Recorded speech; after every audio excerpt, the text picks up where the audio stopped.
Antes de começar, se você está procurando um lugar para descansar de tudo o que o mundo exige de você, hoje chegou ao lugar certo. Fique confortável, silencie as notificações e deixe-me contar a história do homem mais poderoso da logística brasileira e como ele acabou carregando caixas em um mercado de bairro. Porque às vezes a vida tem um senso de humor muito melhor do que qualquer um de nós. E se você gosta de histórias que te fazem sentir isso que te tiram por um tempo de todo o resto, inscreva-se agora. É a única maneira de podermos continuar contando histórias como esta. E acredite, esta em particular merece que você fique até o final. Matheus Almeida. Carvalho estava há exatamente 11 anos sem tropeçar em público. Não era uma metáfora, era uma estatística. Ele mesmo a havia calculado uma vez em um momento de lucidez que provavelmente dizia mais sobre seu caráter do que qualquer entrevista que já tivesse dado. 11 anos sem um erro visível, sem uma declaração mal medida, sem uma foto que ele não tivesse aprovado primeiro. Matheus Carvalho era CEO da Nexum Logistics, a empresa de logística internacional mais lucrativa do Brasil, 41 anos. Um maxilar daqueles que fazem as pessoas pensarem que há um escultor por trás. O tipo de homem que aparece na capa da Forbes Brasil, com a gravata ligeiramente afrouxada, exatamente o grau calculado de acessibilidade e nada GQ, com um terno escuro sob medida e o olhar fixo em algum ponto do futuro que o fotógrafo jamais conseguiu capturar por completo. Ele também era, até 48 horas atrás, o namorado de Valentina Ferraz. Valentina Ferraz, a modelo brasileira do momento, a que apareceu na capa da Vogue 3 vezes em 2 anos, a que tinha 4 milhões de seguidores e um sorriso que aparecia em campanhas de relógios de luxo, perfumes franceses e chocolates belgas. Uma combinação que a Matheus sempre pareceu levemente incoerente, mas que aparentemente era exatamente a imagem que o mundo queria comprar. Estavam juntos há 2 anos. Matheus estava convencido, com a mesma certeza estruturada com que conduzia suas reuniões de diretoria, de que a relação funcionava eficiente, discreta, mutuamente beneficiosa em termos de imagem sem drama. E então chegou a quinta-feira, especificamente às 23h47 da noite de quinta-feira, quando um fotógrafo que estava há 3 dias seguindo Valentina Ferraz capturou a imagem do ano. Valentina saindo do prédio de apartamentos de Davi Lacerda, o ator com o cabelo ligeiramente despenteado, o batom borrado e uma expressão no rosto que não era exatamente a de alguém que acabou de terminar uma reunião de trabalho.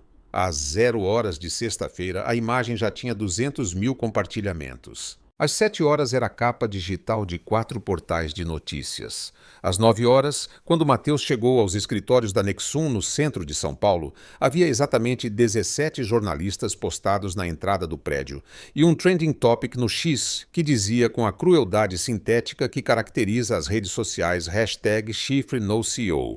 Ele entrou pela garagem. A sala de reuniões do 14º andar era daquelas que inspiram uma mistura de respeito e leve ansiedade existencial.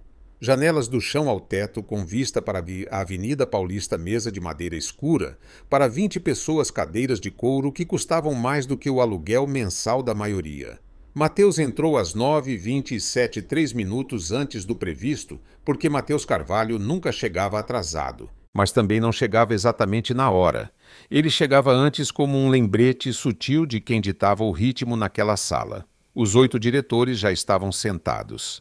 Ninguém o olhou diretamente. Isso era novo. Normalmente, quando Matheus entrava em uma sala, todos levantavam os olhos. Era quase um reflexo. Anos de construção de presença, de linguagem corporal estudada, de reputação acumulada. Mas naquela manhã, Carla, a diretora financeira, 20 anos na empresa, a mulher mais difícil de intimidar que Matheus já conhecera, tinha os olhos fixos em seu tablet, com uma concentração que parecia ligeiramente forçada. E Paulo, o de relações institucionais, sempre com uma piada na ponta da língua, estava olhando para seu café como se o café contivesse as respostas do universo. Matheus sentou-se, abriu sua pasta. "Bom dia", disse ele com exatamente o mesmo tom de sempre. "Bom dia", responderam com exatamente o mesmo tom de sempre. E a reunião começou. 40 minutos. Projeções do terceiro trimestre.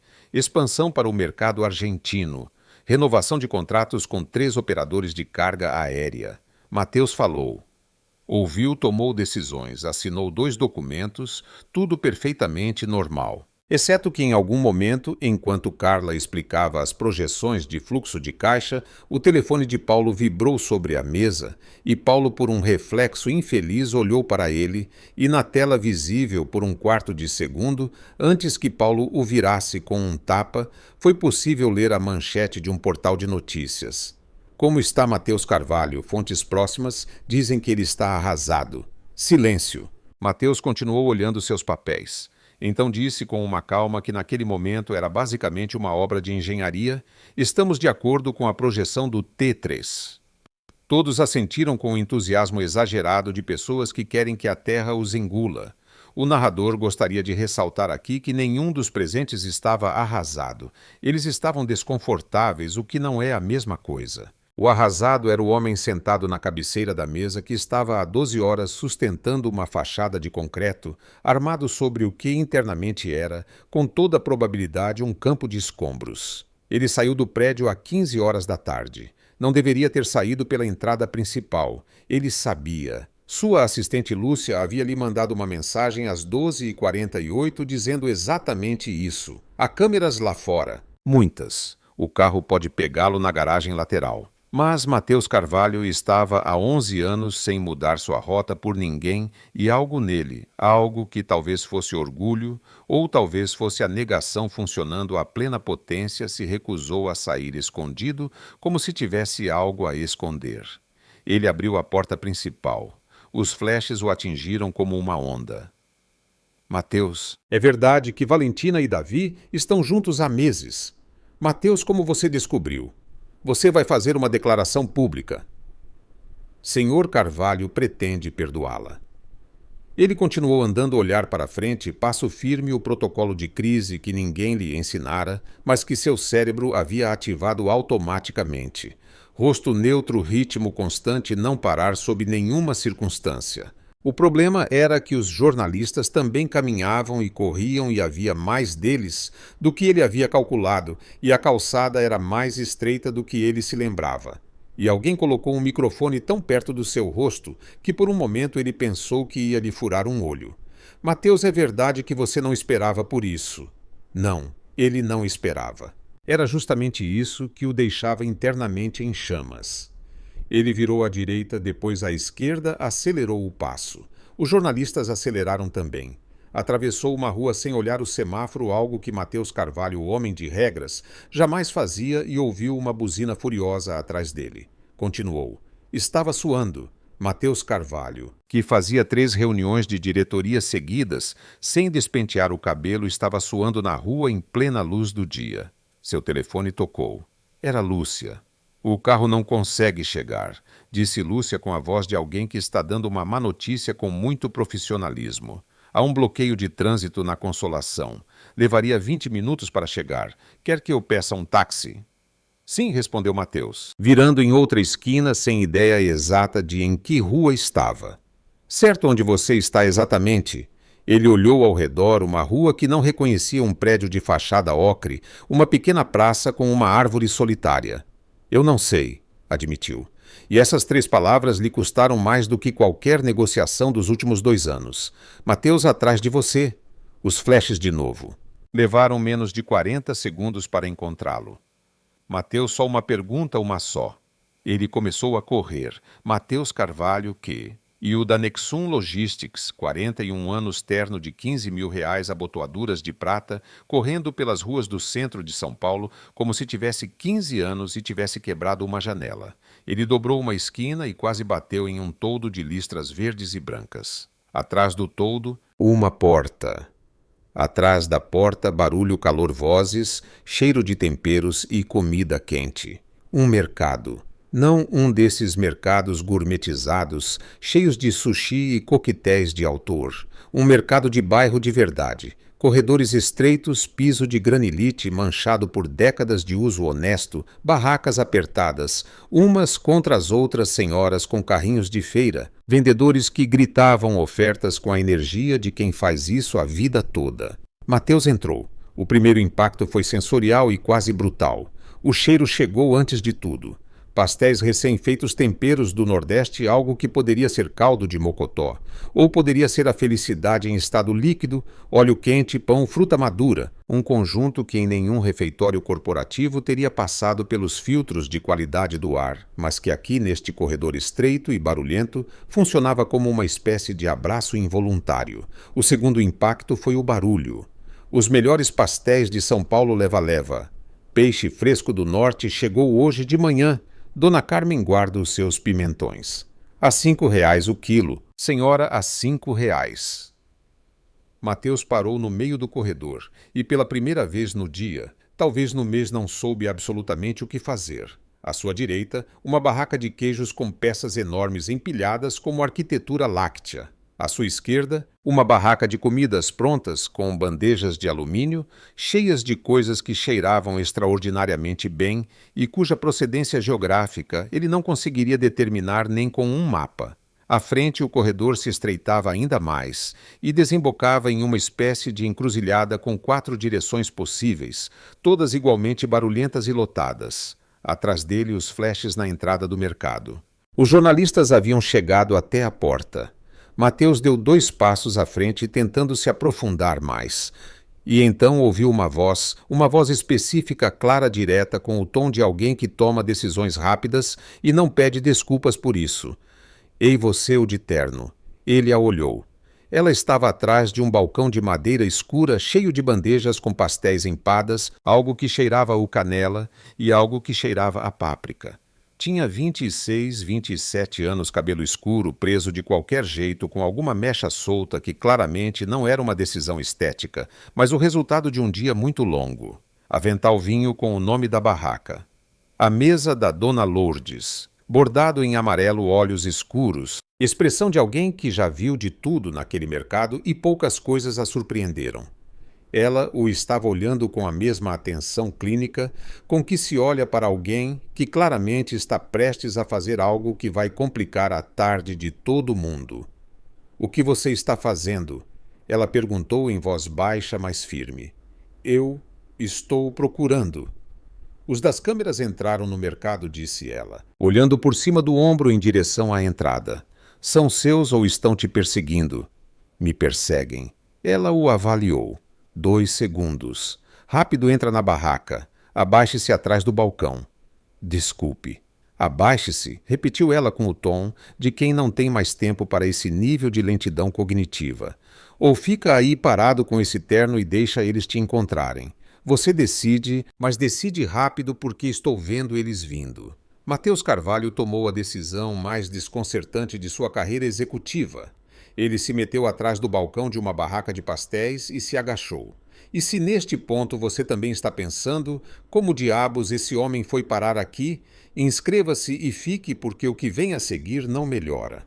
Ou melhora? Depende de como você olha. O balcão chegava exatamente à altura de seus ombros quando ele estava de pé. Agachado, estava razoavelmente escondido. O cheiro de pastel daquela posição era absolutamente avassalador. A moça continuou atendendo um cliente com total naturalidade. "Dona Remédios, os de palmito ou os de frango-se? Os 2, minha filha, que hoje meu neto vem me visitar. São R$ 14.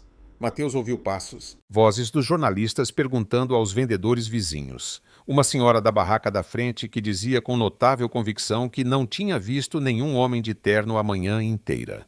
Os passos se afastaram. Silêncio relativo.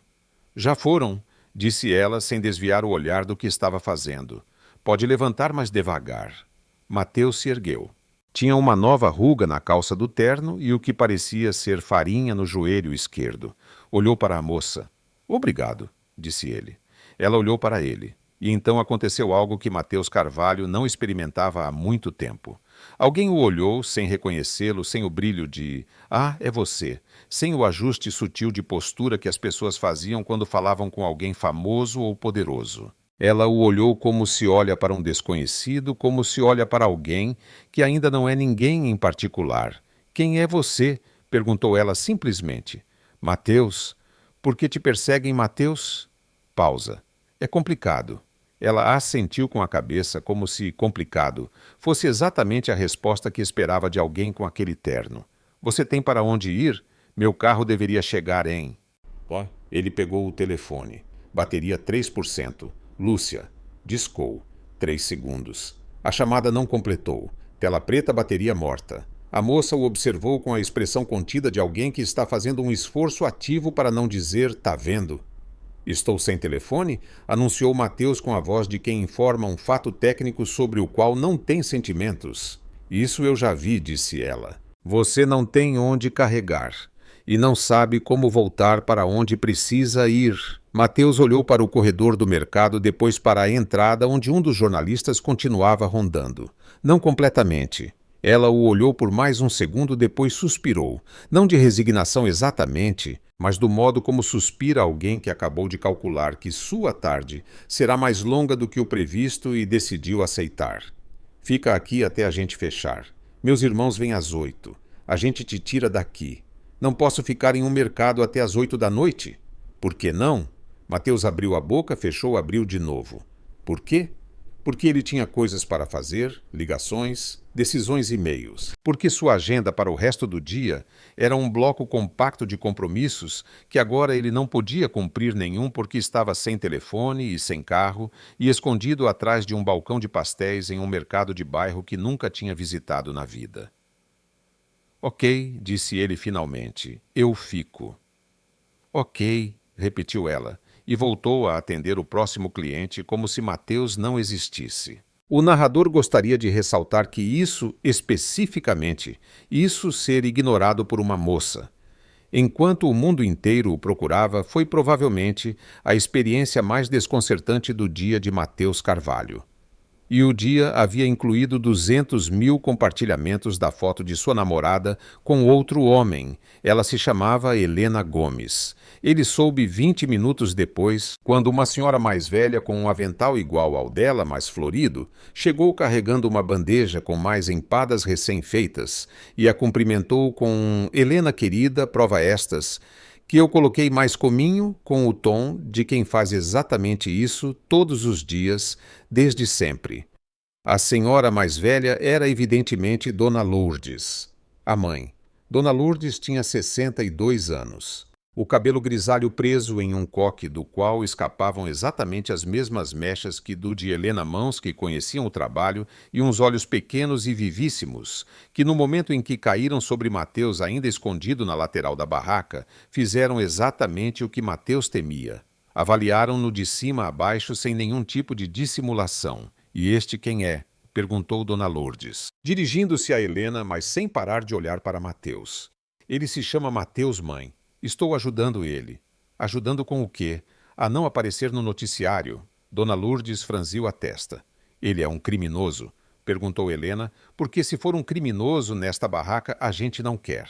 "Não sou um criminoso", disse Mateus. Dona Lourdes o olhou. "E então por que te perseguem?" "Por quê?" Mateus escolheu a versão mais curta. "Porque eu saí nas notícias." "De que tipo?" "Das de fofoca." Dona Lourdes processou isso.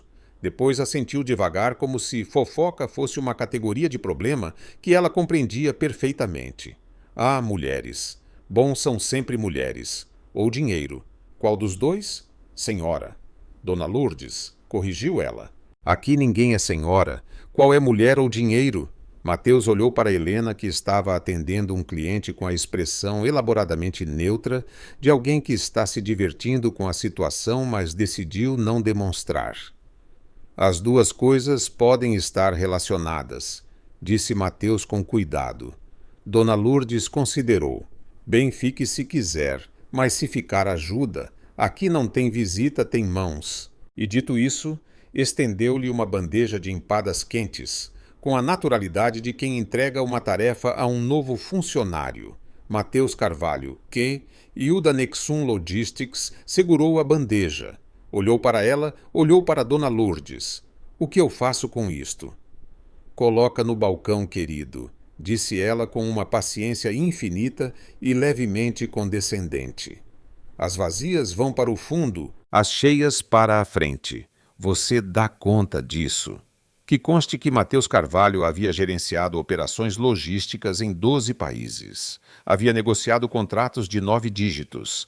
Havia apresentado para conselhos de acionistas em 3 idiomas. Ele levou 4 minutos para entender o sistema das bandejas. As horas seguintes foram uma experiência que Matheus não tinha palavras para descrever com seu vocabulário habitual. Aprendeu que o mercado tinha seu próprio idioma, seus próprios ritmos, suas próprias hierarquias que não tinham nada a ver com organogramas, nem títulos acadêmicos, nem metros quadrados de escritório, mas com antiguidade, com confiança conquistada, com quem fazia o melhor caldo de feijão dos corredores. Dona Lourdes conhecia todo mundo o senhor da barraca de queijos que se chamava Augusto e estava há 40 anos no mesmo lugar e contava a mesma piada sobre queijos toda vez que via um rosto novo. A senhora da barraca de frutas que se chamava Consuelo e tinha uma opinião firme sobre tudo. Os 3 rapazes da barraca de comidas baianas, que vendiam acarajé e vatapá e gritavam as ofertas com uma energia que Matheus achava levemente exaustiva, mas que claramente funcionava porque tinham fila constante. Helena atendia com uma eficiência que Matheus profissionalmente não pôde deixar de notar, rápida, amável, sem ser servil com memória para os clientes habituais, os de frango Dona Merce, como sempre, e com a capacidade de gerenciar 3 conversas simultâneas sem perder o fio de nenhuma. Ela também tinha uma forma de se mover pela barraca, virando-se, alcançando, arrumando, que em 2 ocasiões os obrigou a ficar muito próximos no espaço reduzido atrás do balcão. E em ambas as ocasiões, Matheus teve a sensação de que ela simplesmente não o registrava como um fator relevante, enquanto ele, por alguma razão, que preferiu não analisar sim. Às 5 da tarde, Dona Lourdes colocou uma xícara de café na sua frente. Toma, sem açúcar, porque não temos, mas é bom mesmo assim. Obrigado, disse Matheus. Você comeu alguma coisa? Matheus pensou. Não havia comido nada desde o café da manhã, que consistira em meia xícara de café preto e um telefone cheio de notícias ruins. Não. Dona Lourdes colocou na sua frente um pastel de palmito sem mais comentários. Matheus olhou para ele. Come, disse Dona Lourdes. Não precisa agradecer por cada coisa, simplesmente come. Ele comeu. Estava extraordinariamente bom. Matheus, que havia jantado em 3 restaurantes com estrela Michelin no mês anterior, pensou que não se lembrava da última vez que algo teve um sabor tão bom. Talvez fosse a fome, talvez fosse o contexto, talvez fosse algo na massa de Dona Lourdes, que tinha 20 anos de prática acumulada. Helena o viu comer e algo em sua expressão se suavizou pela primeira vez no dia. Só por um momento. Depois voltou a atender o próximo cliente. Às 8h15 os irmãos chegaram. Chegaram juntos, como era aparentemente seu costume, 2 homens grandes, daquela estatura que ocupa espaço, sem precisar chamar a atenção, com as mãos acostumadas ao trabalho e os rostos de quem passou o dia fazendo coisas fisicamente exigentes e chega com energia de sobra, porque são assim.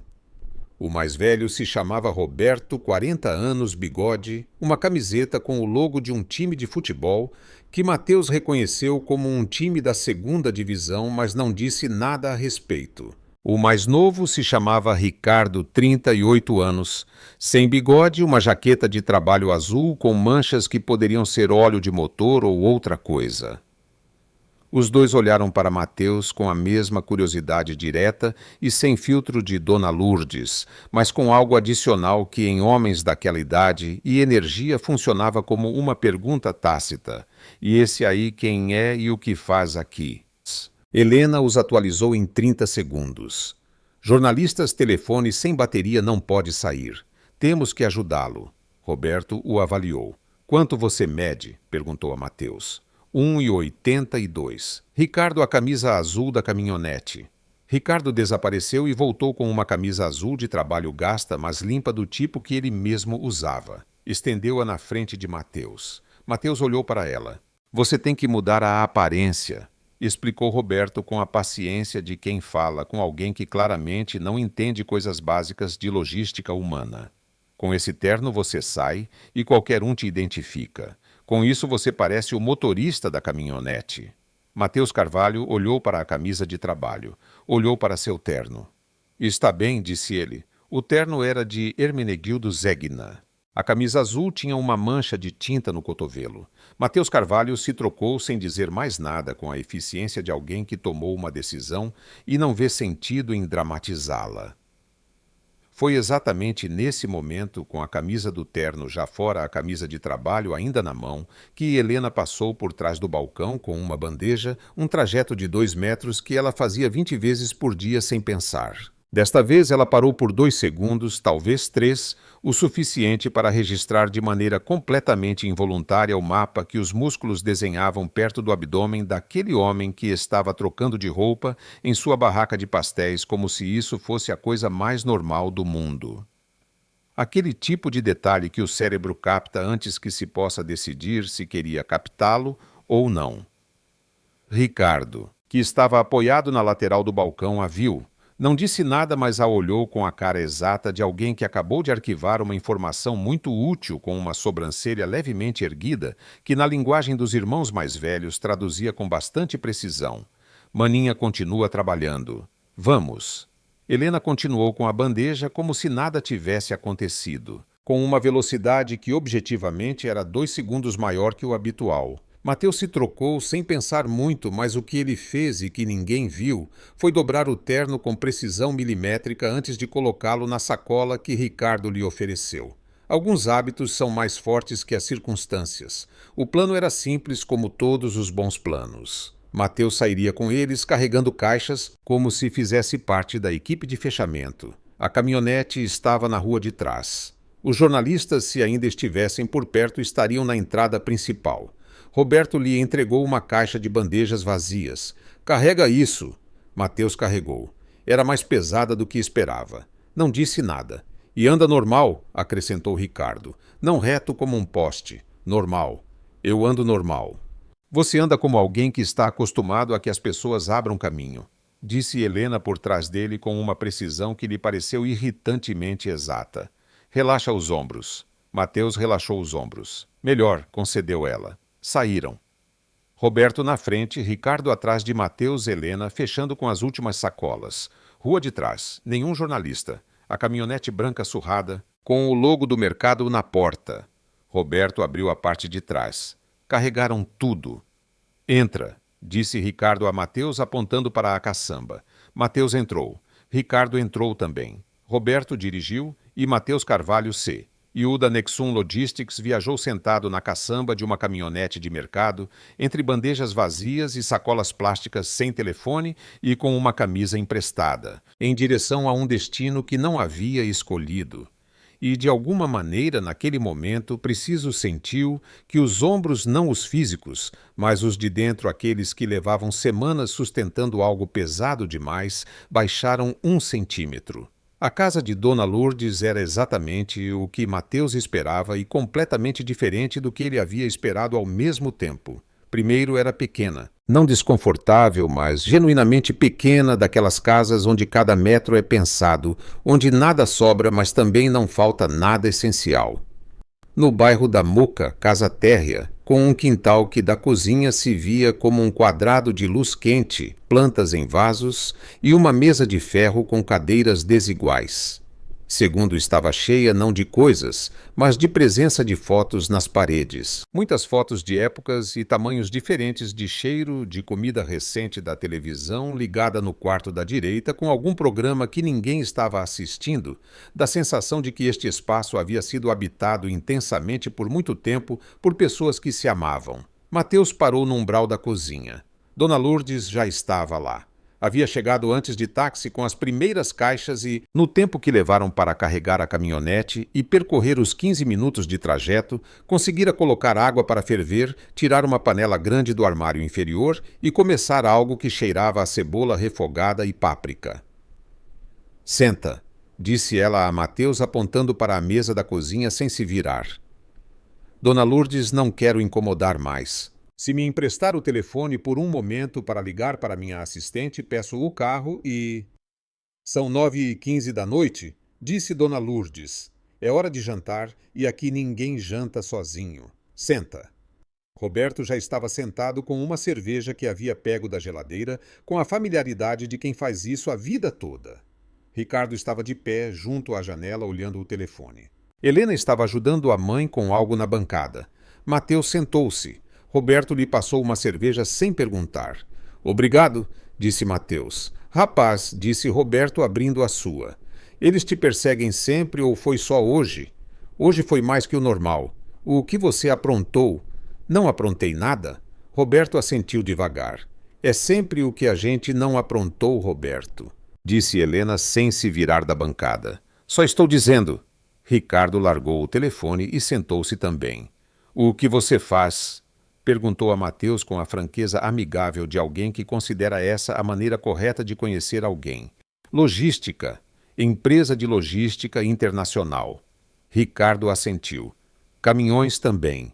Aérea marítima terrestre. Eu trabalho com transporte, disse Ricardo. Direção rotas longas principalmente. E a partir daí, com a naturalidade que Mateus não experimentara em nenhuma conversa de negócios nos últimos anos, começou uma conversa sobre caminhões, sobre rotas, sobre as diferenças entre os portos do Norte e do Sul, sobre por que o transporte rodoviário no Brasil estava em uma situação que Ricardo descreveu com 3 palavras e 4 expressões que Mateus tecnicamente já sabia, mas que de repente, ouvidas daquele ângulo daquela mesa, soavam diferentes. Roberto acrescentou sua parte. Trabalhava com construção-reformas principalmente e tinha uma visão sobre os materiais, os fornecedores, os intermediários que Mateus ouviu com mais atenção do que esperaria de si mesmo. O jantar chegou à mesa um cozido simples pão, uma garrafa de vinho barato, mas que com a fome e o contexto tinha um sabor perfeito. Comeram, conversaram. Dona Lourdes intervinha ocasionalmente com comentários que tinham a precisão de alguém que observou o mundo de um balcão por 30 anos e tirou conclusões muito claras a respeito. E em algum momento do jantar, entre o cozido e o queijo da sobremesa, Helena disse algo que mudou o tom da noite. Amanhã tenho que levar comida para a Sônia antes de ir para o mercado. Dona Lourdes assentiu com a cabeça. Os irmãos também. Era claramente algo que todos conheciam. Mateus não fazia parte desse todos. Quem é Sônia? Perguntou. Helena o olhou. Calculou por um momento se explicava ou não. Decidiu que sim. Minha melhor amiga. A filha dela está internada no hospital público. Já faz 3 semanas. O que a menina tem? Um problema no coração. Algo que deveria ter sido detectado antes e não foi. Ela tem 7 anos. Silêncio na mesa. O tipo de silêncio que não é desconfortável, mas que reconhece o peso do que acabou de ser dito. A Sônia não pode trabalhar enquanto a menina estiver internada. Então ela tem muito pouco tempo para tudo, continuou Helena. Eu separo comida para ela todas as noites. É o pouco que posso fazer. É muito, disse Dona Lourdes. E nessas 2 palavras havia uma convicção que não precisava de elaboração. Mateus não disse nada naquele momento. Não disse, conheço alguém que pode ajudar.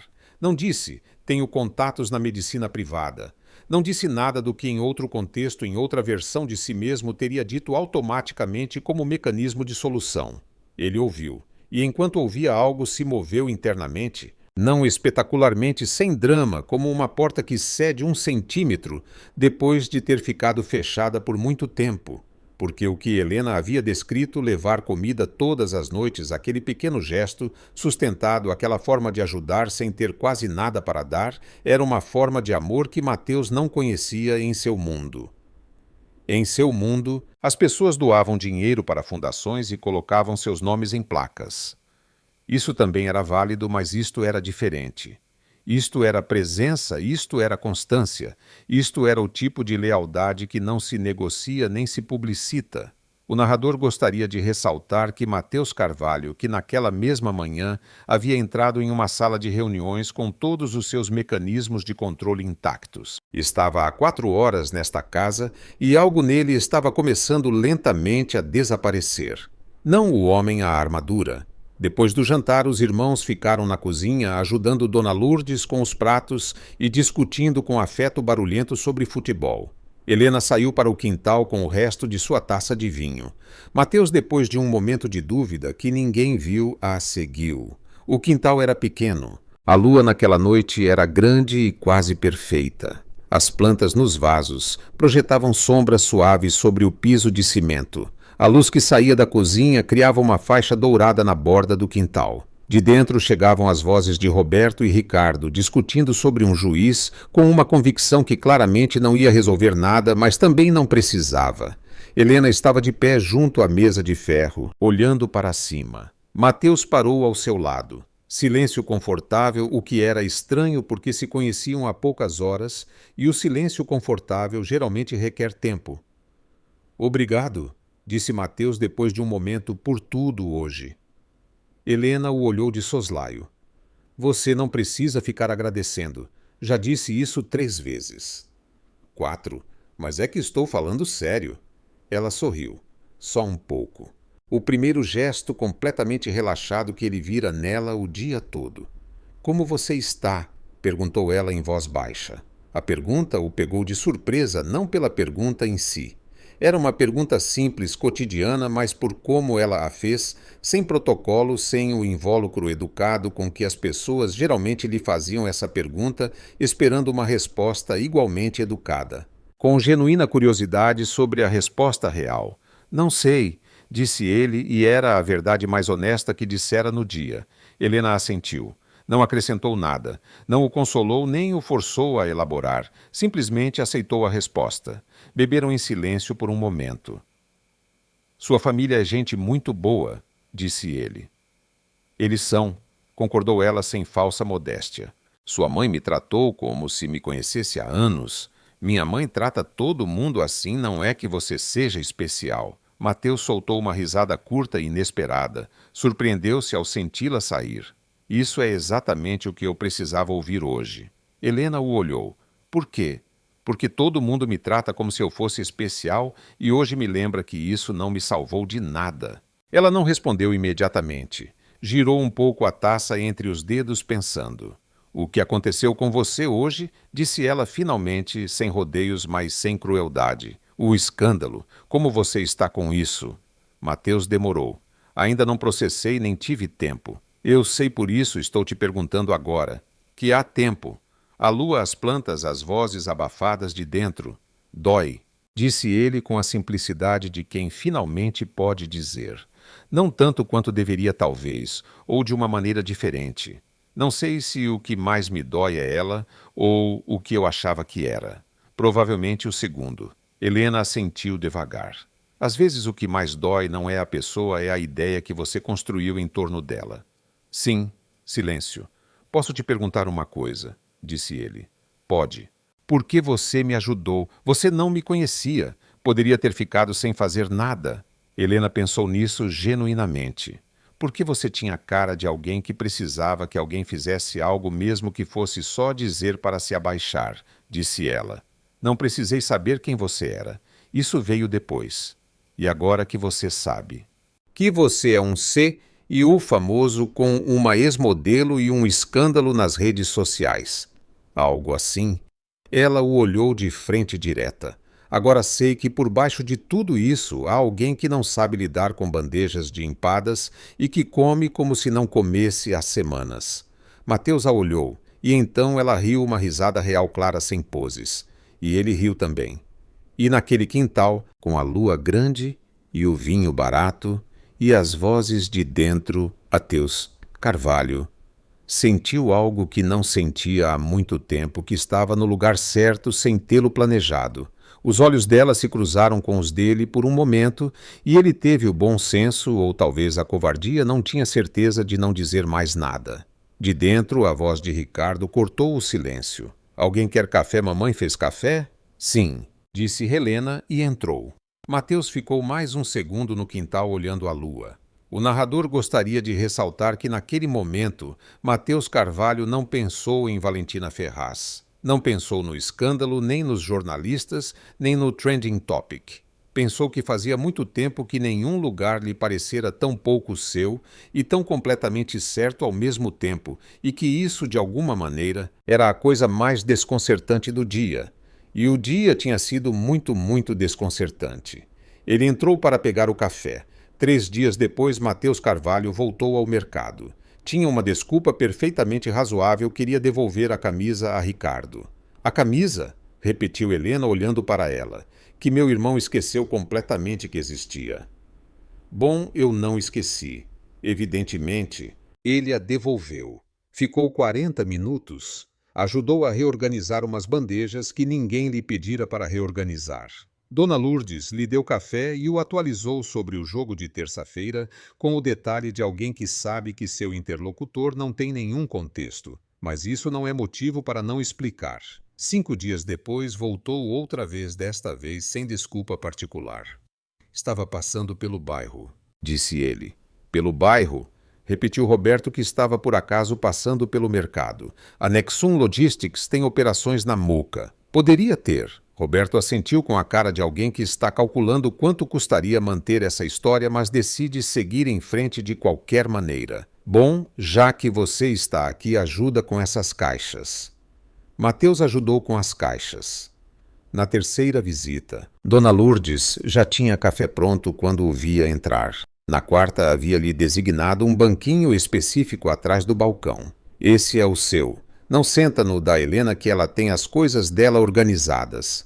E começara a consultá-lo sobre as sobremesas, como se ele fizesse parte da equipe há anos. Helena o observava voltar com a expressão de quem tem uma teoria muito clara sobre o que está acontecendo, mas decidiu deixar que o outro chegasse às conclusões por seus próprios meios. Em uma dessas visitas, a quinta ou a sexta já ninguém contava, Dona Lourdes o olhou enquanto ele arrumava bandejas e disse com a mesma naturalidade com que teria anunciado o preço do dia: "Hoje à noite jantamos todos, você também se quiser." Mateus olhou para Helena. Helena o olhou com a expressão de quem não organizou isso, mas também não vai negar. "Não quero incomodar", disse ele. "Já te disse uma vez e não vou dizer de novo", respondeu Dona Lourdes. "Aqui não tem visita, tem mãos. Você vem ou não?" Ele foi. Desta vez chegou em seu próprio carro, dirigindo sem motorista, com uma garrafa de vinho que escolheu na loja do bairro, não na adega que lhe enviava caixas todo mês, e com uma camisa simples, sem gravata, sem terno. Ricardo o viu chegar da porta e o avaliou de cima a baixo. "Melhor", disse, como quem concede um ponto em uma longa negociação. O jantar foi mais longo que o primeiro, mais barulhento também, porque Roberto trouxera um amigo que tinha opiniões muito firmes sobre o campeonato. E Dona Lourdes tinha opiniões igualmente firmes sobre as opiniões do amigo.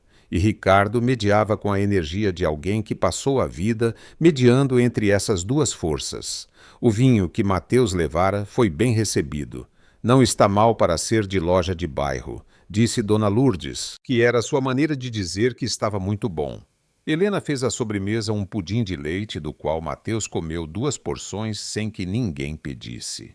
E ela notou e não disse nada, mas sorriu. Depois do jantar, o amigo de Roberto foi embora. Roberto e Ricardo ajudaram Dona Lourdes na cozinha e Helena saiu para o quintal com o que restava de sua taça de vinho. Mateus a seguiu. A lua naquela noite estava quase cheia. As plantas nos vasos haviam crescido um pouco desde a primeira vez que ele esteve lá, ou talvez ele simplesmente as notasse mais. A mesa de ferro, as 2 cadeiras desiguais, a luz quente da cozinha. Ficaram de pé, lado a lado, olhando o quintal em silêncio.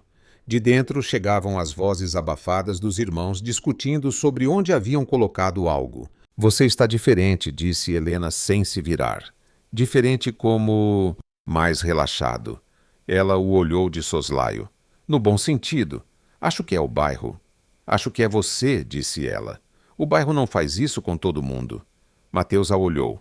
Ela continuava olhando para as plantas. Helena: Faz semanas que penso em algo e não digo." Ela virou a cabeça devagar. Olhou para ele de frente. "Que coisa!" Ele baixou a voz. Não porque houvesse algo a esconder, mas porque era o tom que correspondia ao que estava prestes a dizer. "Que eu gostaria de te levar ao meu apartamento. Lá não haveria interrupções." Helena o olhou fixamente por um segundo.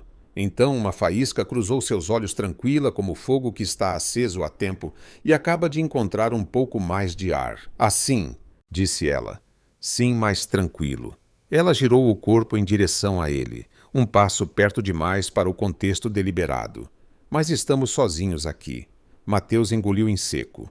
Sua mãe poderia sair ou um de seus irmãos. Ela sorriu devagar com o fogo tranquilo por baixo de tudo. "Gente rica sempre dá tantas voltas. Ou é só você em particular?" E o beijou. Não foi um beijo tímido, foi o tipo de beijo que acontece quando o desejo se acumula por semanas sem que nenhum dos dois o admita em voz alta. Suas mãos foram para a camisa dele, a camisa simples, daquela noite que de alguma forma tornava tudo mais real. E ele respondeu com mais intensidade do que esperava de si mesmo. Uma mão em sua cintura, a outra roçando seu cabelo, e por um momento o quintal, a lua. As vozes de dentro tudo desapareceu completamente. Passos definitivos. Da cozinha.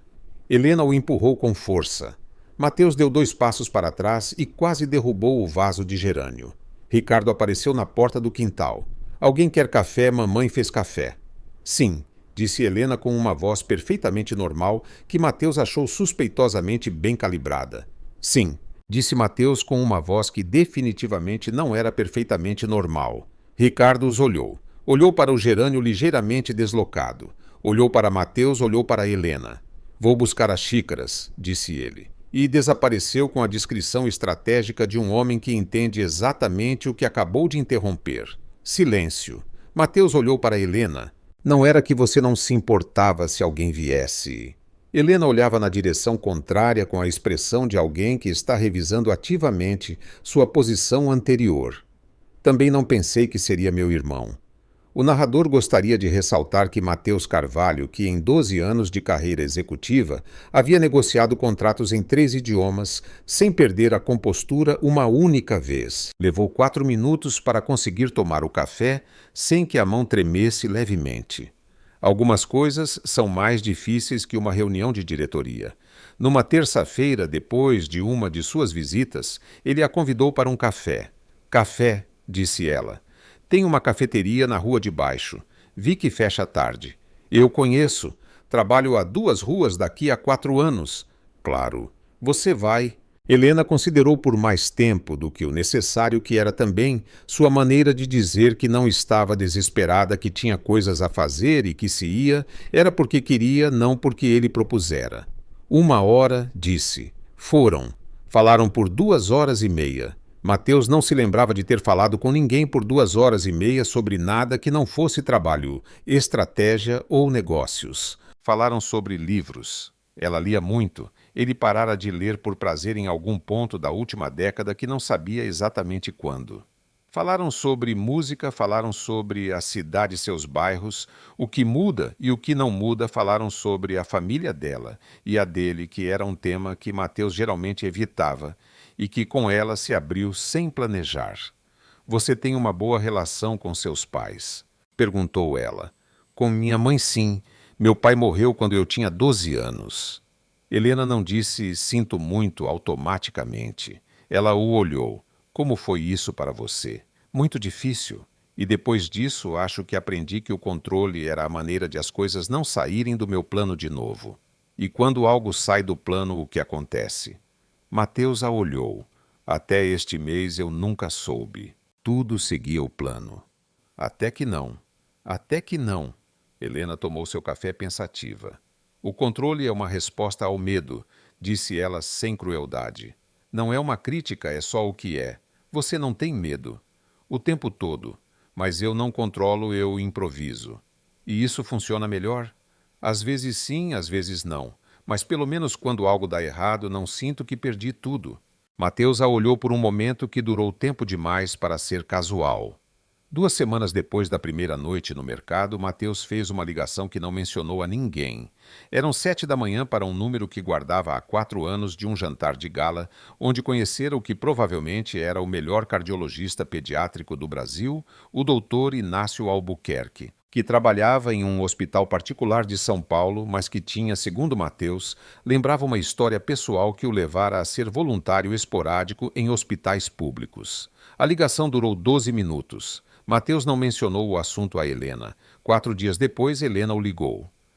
O hospital ligou para minha amiga, disse ela diretamente. Vão encaminhar a filha da Sônia para um especialista, um cardiologista. Disseram que ele está vindo de forma extraordinária, que alguém solicitou a consulta. A Sônia não entende nada. Eu também não entendo nada. Você sabe algo sobre isso? Pausa. Eu conhecia o médico. Silêncio. Mateus. Eu não vim para salvar ninguém, disse ele antes que ela pudesse dizer qualquer coisa. Só não podia ficar sem fazer nada quando podia fazer algo. Silêncio mais longo. Você está bem? Perguntou ele de repente, inseguro de como ela receberia isso. Estou. Helena demorou. Eu não desmorono fácil, que você saiba. Eu sei. Mas isso... Ela respirou fundo. Obrigada. Sério. Obrigada. O que ela não disse, mas que Mateus sentiu no tom, era que havia algo mais do que gratidão. Que a barreira que Helena mantivera com elegância e consistência desde o início havia se movido. Não desmoronara, mas se movera. Como está a menina? Perguntou ele. Ainda internada, mas o especialista a viu ontem. Diz que há opções que antes não haviam avaliado. Ótimo. Por que você não me contou? Porque não queria que você pensasse que eu estava fazendo isso para te impressionar. Pausa. Bem, talvez um pouco, admitiu ele. Helena riu aquela risada que a esta altura já o desarmava completamente. A foto saiu numa quinta-feira capa de um portal digital especializado nos detalhes da vida de pessoas famosas que não pediram essa especialização. Eles dois na cafeteria da semana anterior.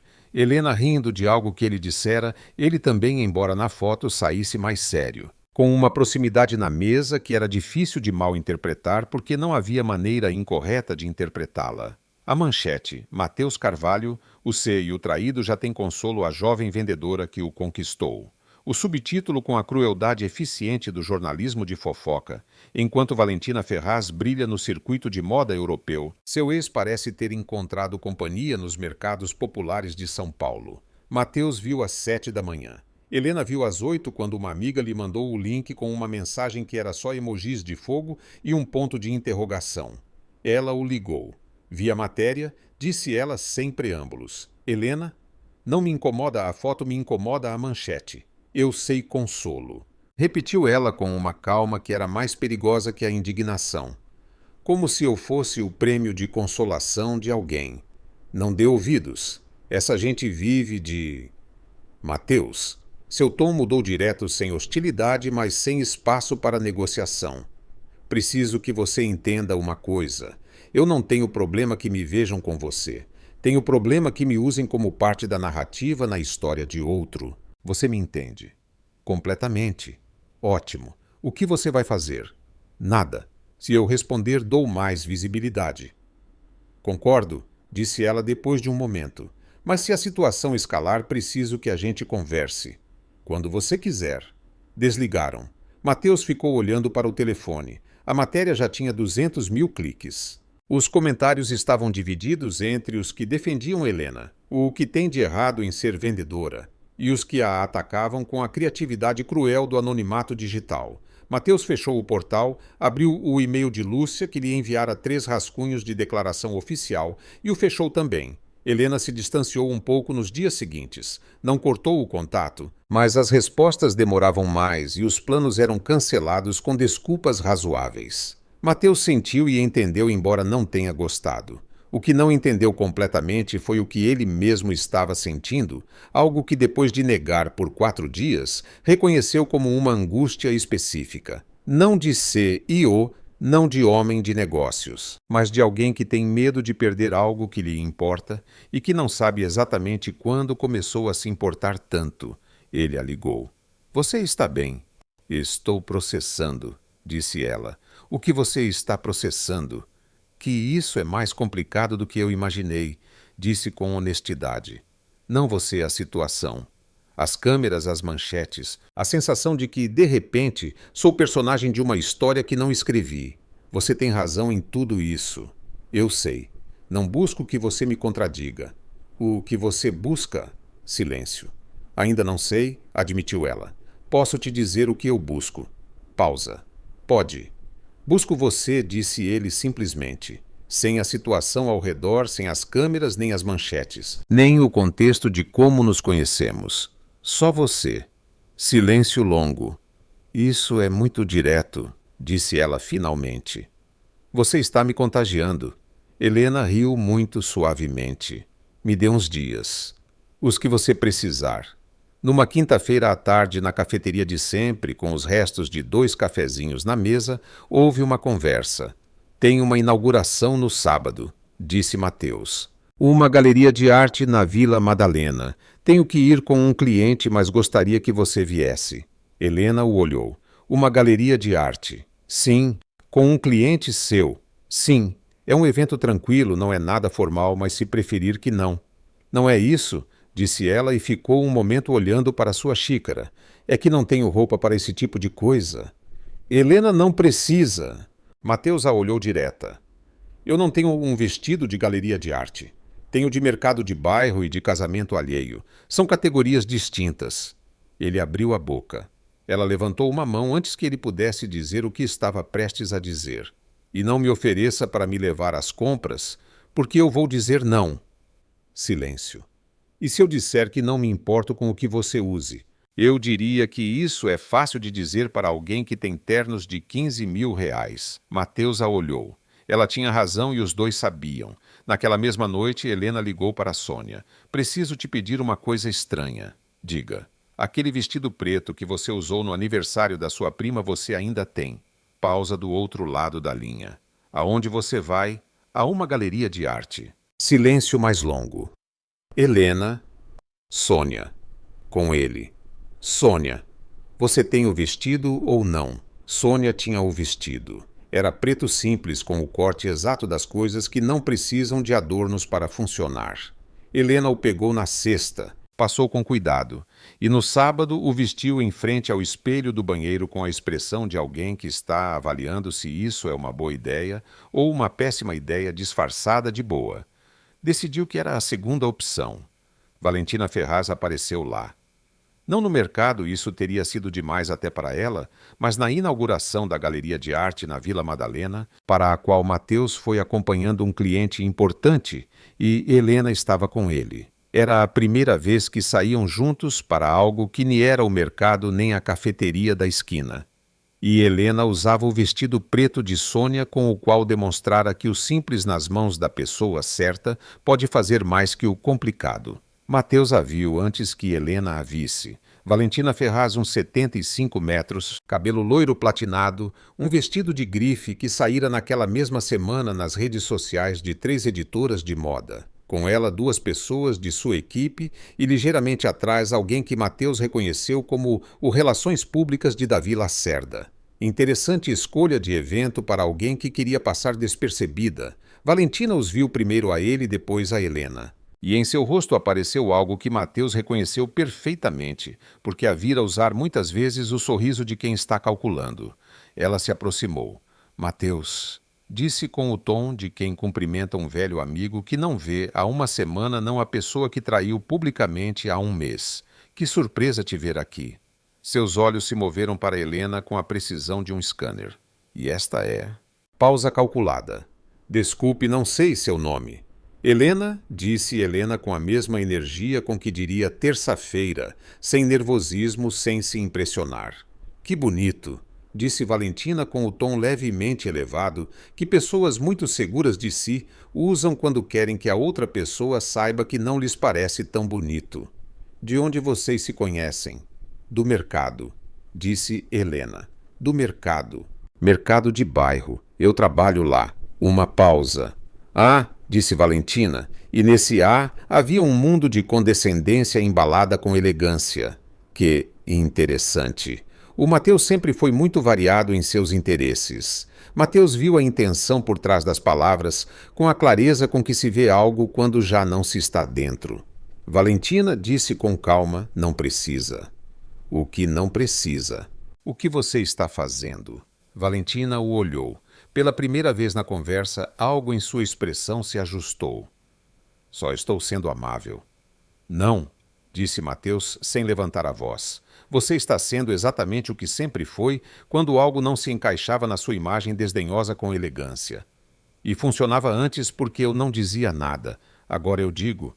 Valentina abriu a boca. Mateus continuou. A Helena me ajudou quando não tinha nenhuma obrigação de fazê-lo. A família dela me tratou como alguém, não como alguém famoso, não como alguém útil como alguém, e ela vem me mostrando há semanas que existem formas de estar no mundo que eu não conhecia. Pausa. Então, sim, ela vem do mercado. E isso não diz nada sobre ela, diz tudo sobre o mercado. Silêncio. Helena o olhou de soslaio com algo nos olhos que não era surpresa exatamente, mas reconhecimento. Valentina sorriu. Um sorriso real, desta vez sem cálculo por trás. E Mateus viu por um segundo a pessoa que conhecera antes de tudo isso começar. Tudo bem, disse ela em voz baixa. Tudo bem. E se afastou. Helena esperou até que Valentina estivesse suficientemente longe. Diz tudo sobre o mercado, repetiu. Era o que eu pensava. É um pouco grandiloquente. Um pouco, admitiu ele, mas eficaz. Mateus a olhou. Você está bem? Completamente, disse Helena. Lido com gente assim há anos no mercado, só que lá eles vendem outra coisa. E o pegou pelo braço para continuar andando pela galeria como se nada tivesse acontecido. O narrador gostaria de ressaltar que esse gesto, ela o pegando pelo braço sem drama, sem precisar que ninguém visse, foi o momento em que Mateus Carvalho terminou de entender com certeza absoluta que estava completamente perdido e que, pela primeira vez em sua vida, perder-se em algo não lhe produzia a menor angústia. Uma semana depois, na saída de um jantar, ele a levou de carro para o bairro dela, mas em um semáforo perguntou: quer ver o apartamento? Helena o olhou. A cobertura. A mesma. Ela olhou pela janela, depois para ele. Está bem. A cobertura de Mateus Carvalho no bairro dos Jardins era o que a palavra cobertura promete quando não está mentindo. 15º andar. Terraço com vista para a cidade. Sala com pé direito duplo. Cozinha que parecia o set de um programa de culinária europeu que ninguém usava realmente. Tudo austero, tudo caro, tudo perfeitamente ordenado. Helena entrou e olhou ao redor sem dizer nada por um momento. Depois caminhou até a janela do terraço e olhou a cidade de cima. É lindo, disse simplesmente sem a exageração que a maioria das pessoas usava quando via o apartamento. Sim, você aproveita. Agora mesmo, não sei. Antes sim, acho. Helena se virou. Antes de quê? Antes de perceber que aproveitar um apartamento sozinho é bastante silencioso. Ela o olhou. Ele se aproximou, devagar. Você tem certeza? Disse ele em voz baixa. Helena não respondeu imediatamente. Olhou para ele com aqueles olhos diretos que desde o primeiro dia não lhe deram nada de graça. Certeza de quê? Disso. Daqui? Pausa. Mais perto. Porque se começarmos isso, não acho que poderei tratar como algo sem importância. Quem disse que tem que ser sem importância? Ninguém. Mas quero que você saiba. Eu te desejo demais para fingir que isto é só uma noite. Helena o olhou fixamente por um momento que pareceu mais longo do que era. Eu sei, disse em voz baixa, e levantou a mão para tocar a camisa dele. Ele a aproximou devagar, a mão na cintura dela, sentindo como ela diminuía a pequena distância que restava entre eles. A cidade brilhava lá fora indiferente. Suas testas quase se tocavam. A respiração dela mudou e ele sentiu no espaço entre os dois como algo tangível como calor. Eu quis isso desde aquela noite no quintal, disse ele contra o cabelo dela. Eu, desde antes, admitiu ela com uma honestidade que o desarmou mais do que qualquer outra coisa. Seus lábios se encontraram e desta vez não havia irmãos que pudessem aparecer. Não havia gerânios para derrubar. Não havia nada além do silêncio do 15º andar e a cidade acesa atrás do vidro e as mãos dos dois encontrando o caminho que estiveram evitando por semanas. O narrador, que foi testemunha de tudo isso desde o início, considera que há momentos que pertencem às pessoas que os vivem, e este é um deles. O que se seguiu foi talvez a parte mais silenciosa e mais real. Mateus continuou indo ao mercado, não com desculpas já sem desculpas, com a transparência de quem decidiu que não precisa mais justificar o que quer.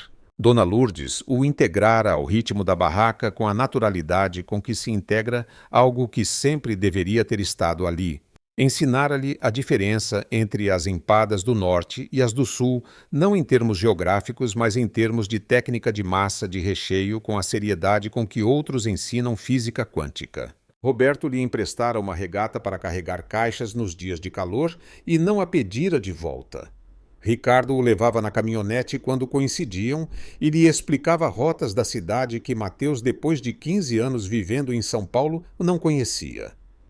E a filha de Sônia, 3 semanas depois da consulta do Dr. Albuquerque, foi submetida a uma cirurgia com um procedimento que antes não estava no horizonte. A cirurgia correu bem. Sônia ligou para Helena chorando. Helena ligou para Mateus e Mateus, que estava em uma reunião de diretoria quando o telefone tocou, a interrompeu para atender. Carla, a diretora financeira que estava há 20 anos na Nexum e que vira Mateus em todas as situações possíveis, o olhou quando ele voltou para a sala.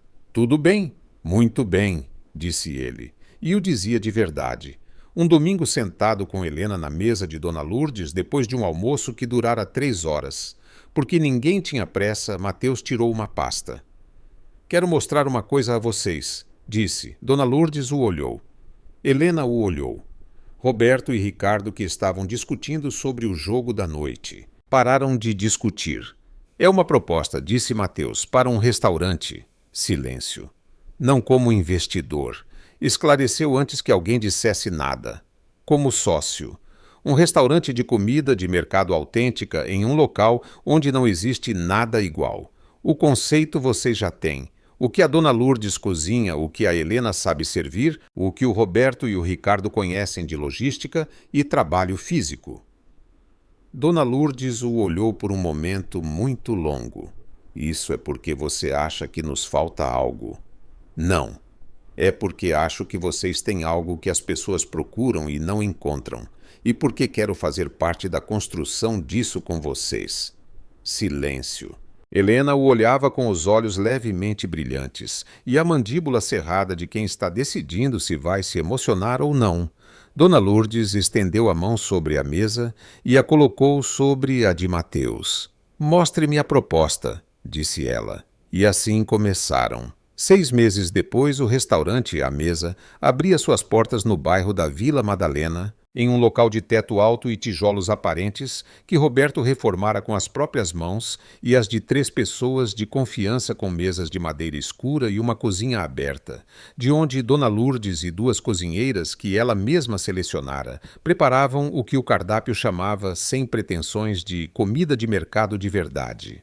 Na noite da inauguração não havia imprensa de moda, não havia influenciadores convidados, não havia lista de espera para gente importante. Havia vizinhos do bairro amigos do mercado Consuelo da barraca de frutas, Augusto da barraca de queijos. Com a mesma piada de sempre, Sônia com sua filha, que se chamava Abril, tinha 7 anos. Estava recuperada há 3 meses e tinha uma energia que fazia pensar que seu coração não devia mais nada a ninguém. E Lúcia, a assistente de Mateus, que viera por curiosidade e acabara prometendo a Ricardo que voltaria no próximo sábado. No final da noite, quando a maioria já tinha ido embora e restavam os do círculo mais próximo ajudando a fechar Mateus, pediu a Helena que saísse para o pátio dos fundos do local. Era um pátio pequeno com uma parreira jovem que Roberto plantara e que ainda não dava sombra, mas que um dia daria. Uma mesa de ferro, 2 cadeiras à noite de São Paulo por cima. "O que foi?" perguntou Helena. "Nada de ruim." Ela o olhou com os olhos semicerrados. Conhecia suas caras. Levava meses conhecendo-as. "Você está com cara de alguma coisa." "Estou com cara de que quero te dizer algo." "Então diga." Mateus meteu a mão no bolso do blazer. Tirou uma caixinha pequena de madeira escura, colocou-a sobre a mesa entre os 2. Helena olhou para ela, depois para ele. "Mateus, há 9 meses eles me perseguiam por uma rua do centro e eu entrei em um mercado sem saber por quê." Pausa. "Voz tranquila, sem o peso do preparado, mas com o peso do verdadeiro. E lá estava você e me disse para abaixar. E desde então, tem sido cada vez mais difícil para mim imaginar um plano que não te inclua." Helena não disse nada. Estava completamente quieta. "Não te peço para ser parte do meu mundo", continuou ele. "Quero ser parte do seu, do mercado da sua família, desta mesa deste bairro." Ele abriu a caixinha. Anel simples, elegante, nada excessivo. "Aqui eu aprendi a viver. E com você eu quero ficar." Silêncio. Helena o olhou depois para o anel, depois para ele de novo. "Você sabe que estamos a 10 metros da sua mãe e dos seus irmãos", disse ele. "Sei. Você contou para eles?" Não. E se um deles sair para o pátio? Helena sorriu aquele sorriso completo, sem reservas, que ele começara a colecionar desde o primeiro dia. Que saiam, disse ela. Desta vez não me importo. E disse que sim. De dentro 20 segundos depois, ouviu-se a voz de Dona Lourdes. O que está acontecendo? Por que estão tão quietos aí fora? Nada, mãe, gritou Helena com a voz ligeiramente embargada de quem está chorando de alegria. Não me parece nada. Roberto enfiou a cabeça no pátio, olhou para o anel na mão de Helena, olhou para Mateus, voltou para dentro. Ricardo, traz aquele vinho que a gente guardou. E de dentro veio o barulho da família exatamente igual a 9 meses antes, exatamente igual a sempre. Barulhenta, imperfeita, generosa, real. Mateus pegou a mão dela. Helena apoiou a cabeça em seu ombro à noite de São Paulo, por cima, a parreira jovem na parede, a mesa de ferro entre os dois.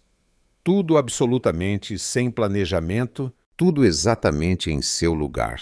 E assim termina a história do CEO mais organizado do Brasil e da moça que o escondeu atrás de uma bandeja de pastéis. A moral da história é que, às vezes, a vida manda os jornalistas atrás de você justamente para que você termine onde tinha que terminar, que as melhores coisas não têm agenda e que, se alguma vez te perseguirem pela rua, entre no primeiro mercado que encontrar.